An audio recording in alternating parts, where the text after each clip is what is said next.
नमस्कार दोस्तों, स्वागत है आप सभी का मेरे YouTube चैनल पर। तो दोस्तों, जैसा कि आप सभी को थंबनेल देख के पता चले गया होगा कि आज हम लोग जो है भारतीय इतिहास को पढ़ने वाले हैं।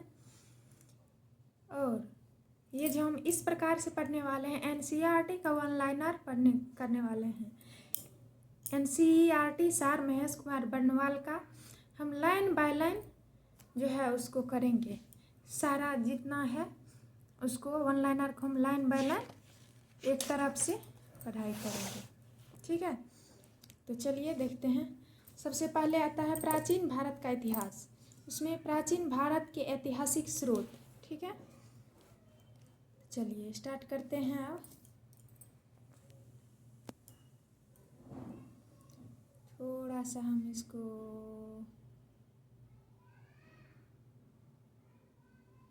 बड़ा कर लेते हैं जिससे कि आप सभी को अच्छे से दिखाई दे। हाँ, चलिए अब हो गया। देखिए शुरुआत करते हैं।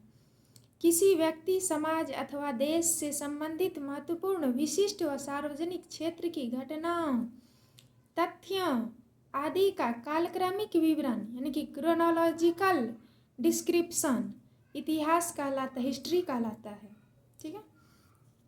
इतिहास का पिता, फादर ऑफ हिस्ट्री किसे कहा जाता है? तो हेरोडोटस को। प्राचीन भारत के इतिहास से संबंधित प्रथम वास्तविक पुस्तक किसे माना जाता है? रजत रंगिनी को। उत्कीर्ण चिन्ह वाले प्राचीनतम सिक्के क्या कहलाते हैं? आहत सिक्के, पंच मार्क्ड कॉइन्स। सिक्कों के अध्ययन को मुद्राशास्त्र कहा जाता है। भारत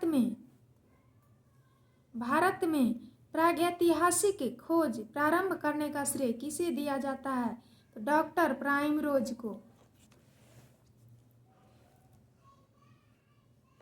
भारतीय प्रागैतिहासिक अध्ययन से संबंधित प्री हिस्टोरिक इंडिया किसकी कृति है? स्टुअर्ट पिगट की। चीनी यात्रियों ने अपने यात्रा वृत्तांतों में भारत के लिए किस शब्द का प्रयोग किया? इंतु। किस शब्द का? तो इंतु। उत्कीर्ण लेखों के अध्ययन को क्या कहा जाता है? अभिलेख शास्त्र, इपिग्राफी। लिपियों के विकास के अध्ययन को पुरालिपि विद्या कहा जाता है। सर्वप्रथम भारतवर्ष नाम का उल्लेख किस अभिलेख से प्राप्त हुआ है? हाथी गुम्फा अभिलेख से। प्राचीन भारत का सर्वप्रथम सुनियोजित इतिहास किसने तैयार किया? V.A. स्मिथ ने। किसने तैयार किया? V.A. स्मिथ ने। अब चलिए चलते हैं। इतिहास का जो है वर्गीकरण यहाँ से देखते हैं। सबसे पहले आता है यहाँ से, देखिए इतिहास आता है प्रागैतिहासिक काल।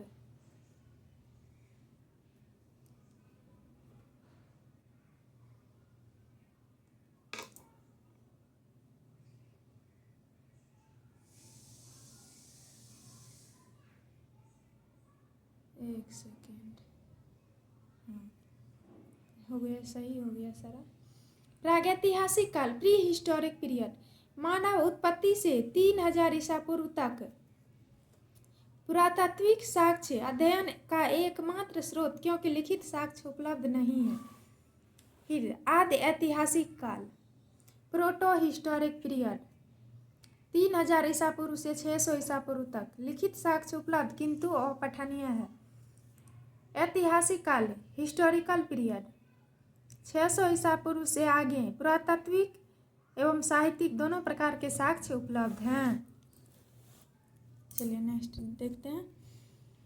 प्राचीन भारतीय इतिहास को जानने के लिए किन स्रोतों का प्रयोग किया जाता है? धार्मिक ग्रंथ, ऐतिहासिक ग्रंथ, पुरातात्विक साक्ष्य तथा विदेशी विवरण। ब्राह्मी लिपि को सर्वप्रथम किस विद्वान ने पढ़ा था? जेम्स प्रिंसेप ने 1837 ईस्वी में। बहुत ही इम्पोर्टेंट है, इसे आप लोग नोट कर सकते हैं। देखिए, भारत के प्राचीनतम ग्रंथ वेदों का संकलन करता किसे माना जाता है? तो महर्षि कृष्ण द्वैपायन वेद व्यास जी को। ठीक है, देखिए पौराणिक मान्यता के अनुसार भारत के प्राचीनतम राजा कौन थे? तो वैवस्वत मनु। कौन थे? वैवस्वत मनु। वायु पुराण में किस वंश का उल्लेख है? गुप्त वंश का। किस वंश का उल्लेख है वायु पुराण में? तो गुप्त वंश का। कौटिल्य के अर्थशास्त्र से किस वंश के इतिहास की जानकारी मिलती है? तो मौर्य वंश की। किस वंश का? मौर्य वंश का। जैन धर्म का प्रारंभिक इतिहास किस ग्रंथ से प्राप्त होता है? तो कल्पसूत्र से। देखिए यहाँ भारतीय पुरातत्व सर्वेक्षण संस्कृति मंत्रालय के अंतर्गत एक संलग्न संगठन है। नेक्स्ट चलते हैं। देखिए मत्स्य पुराण किस वंश से संबंधित है? आंध्र सातवाहन वंश से। मत्स्य पुराण किस वंश से संबंधित है? आंध्र सातवाहन वंश से। विष्णु पुराण किस वंश से संबंधित ग्रंथ है? मौर्य वंश से। खरोष्ठी लिपि किस प्रकार लिखी जाती है? दाएं से बाएं ओर। नारद स्मृति से किस वंश के विषय में जानकारी मिलती है? गुप्त वंश। स्मृति ग्रंथों में सबसे प्राचीन एवं प्रामाणिक पुस्तक कौन सी मानी जाती है? मनुस्मृति। शुंग काल का मानक ग्रंथ किसे कहा जाता है? मनुस्मृति को। स्त्री को पुरुष की अर्धांगिनी किस ग्रंथ में कहा गया है? शतपथ ब्राह्मण में। महाभारत का प्रारंभिक उल्लेख अश्वलायन गृह सूत्र में मिलता है। प्रारंभ में इसमें मात्र 8800 श्लोक थे और इसका नाम जय संहिता था। कुछ समय पश्चात यह बढ़कर 24,000 श्लोक हो गया और भारत नाम से प्रसिद्ध हुआ। अंत में 1,00,000 श्लोक होने के कारण इसे शतसाहस्री संहिता या महाभारत कहा जाने लगा। पुरालेख विद्या से क्या अभिप्राय है? शिलालेखों का अध्ययन। पुरावशेष का महानतम अन्वेषक किसे माना गया है? डार्विन को।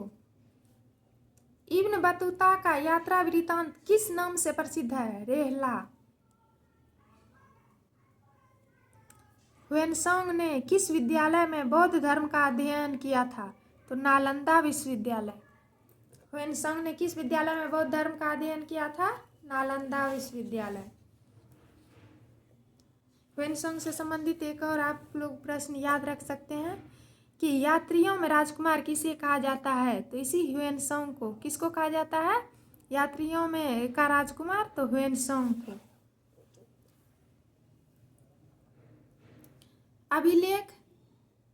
प्रमुख अभिलेख व शासक। अभिलेख शासक हाथी गुम्फा अभिलेख कलिंग नरेश खारवेल को। ऐहोल अभिलेख पुलकेशिन द्वितीय। नासिक अभिलेख गौतमी बल्लश्री। जूनागढ़ अभिलेख रुद्रदामन। प्रयाग स्तंभ अभिलेख समुद्रगुप्त। मंदसौर अभिलेख मालवा नरेश यशोवर्मन। ग्वालियर अभिलेख प्रतिहार नरेश भोज। देवपाड़ा अभिलेख बंगाल शासक विजय सेन। भीतरी व जूनागढ़ अभिलेख स्कंदगुप्त। बौद्ध स्तंभ लेख से किसकी जानकारी मिलती है? शुंग काल की। ह्वेनसांग ने अपनी यात्रा वृत्तांत का वर्णन किस पुस्तक में किया है? सी यू की में। ह्वेनसांग ने अपनी पुस्तक का यात्रा वृत्तांत का वर्णन किस पुस्तक में किया है? सी यू की पुस्तक में।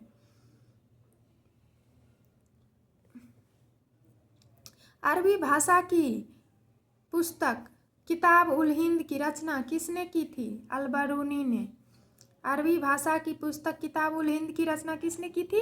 अल-बरूनी ने।